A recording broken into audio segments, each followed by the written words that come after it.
Okay, guys, in this video, we're going to talk about setting up calendars. And if you recall, in our last video, we set up 6 different new user accounts, Acquisitions Manager 1 through 3, and Dispositions Managers 1 through 3 as well. We then tied those user, which are here, to global custom values here. If you haven't watched that video, please go back and watch it because it is important that we have this set up this way. So the next thing we're going to do is we are going to now use our global custom values in our calendars. And I'm going to show you how to do that right now. So as you can see, these are not in order, as the system will not sort these in order. So you're going to have to find these, but these calendars are actually all included in your build out right now. And these calendars are used by our workflows for things like property visits.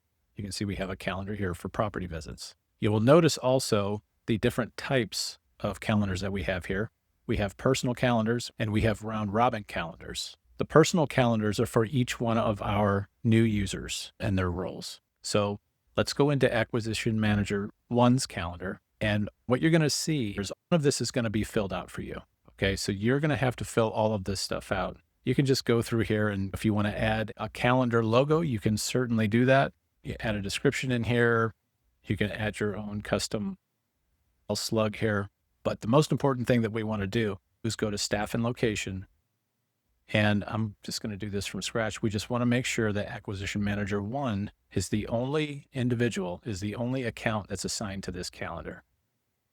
And we want to do the same exact thing all the way through. So here's Acquisition Manager 2. We just want to make sure that's correct. And I know these are all correct. I've already filled them in. Okay, so once we get through those, all 6 of those, 3 of the Acquisition Manager calendars and 3 of the Disposition Managers, we want to jump into this property visit calendar. Now, we don't send Disposition Managers out on property visits, and these are customer appointments. And so who we want to include in this calendar, and this is a round robin calendar. I talked about round robin in an earlier video, and round robin, all it does is it distributes the load equally, meaning it goes through the list of available users and it picks the next one and it distributes the load equally amongst those users. And so in here we have Acquisitions Manager 1 is part of the assignment, 2 and 3. So whenever a seller requests an appointment, this is going to divvy out that appointment to the next available Acquisitions Manager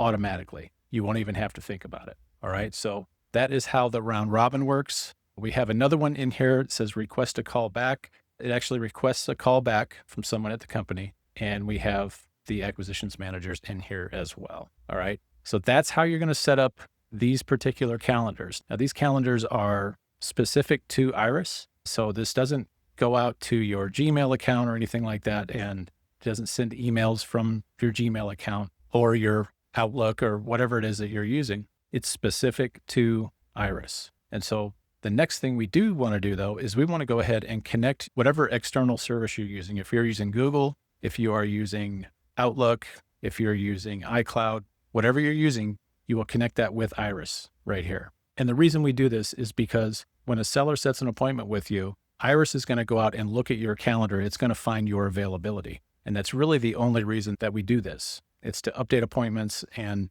avoid double bookings and things like that. You have the option of adding video conferencing if you choose. You can do that through Zoom. You can do that through Google Meet or Microsoft Teams.